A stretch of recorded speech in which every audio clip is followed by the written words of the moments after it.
Bonjour chers frères et sœurs de l'Église de l'île Jésus. Aujourd'hui c'est le mardi 1er décembre 2020 et c'est la capsule numéro 1. L'Avent. Que signifie ce terme? En fait il vient du latin adventus qui signifie arriver. L'Avent c'est la période durant laquelle les chrétiens se préparent pour célébrer l'anniversaire de la naissance du Sauveur.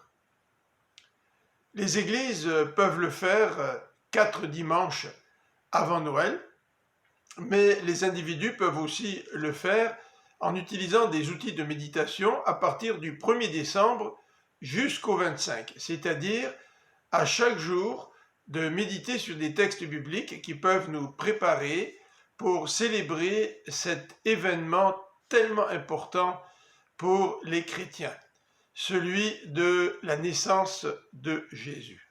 En fait, la question est pertinente. Comment pourrions-nous nous préparer?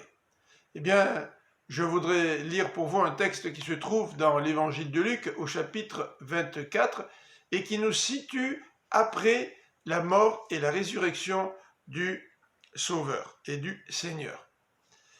Dans ce chapitre de Luc, nous sommes en présence de 2 disciples qui quittent Jérusalem pour se rendre à Emmaüs.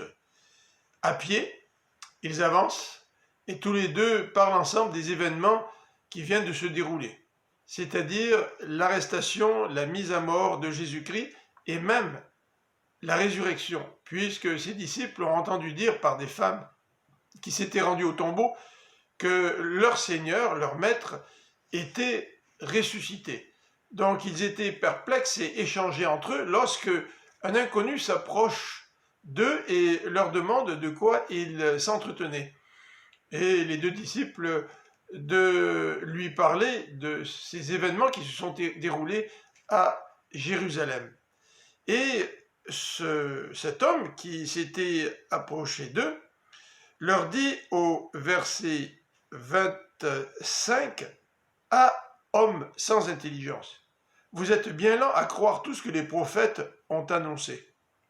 Le Messie ne devait-il pas souffrir toutes ces choses avant d'entrer dans sa gloire? Alors, commençant par les livres de Moïse et parcourant tous ceux des prophètes, Jésus leur expliqua ce qui se rapportait à lui dans toutes les Écritures.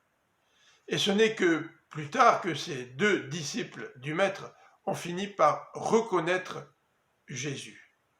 Mais Jésus leur a expliqué, en utilisant l'Ancien Testament, tout ce qui se rapportait à lui dans les Écritures.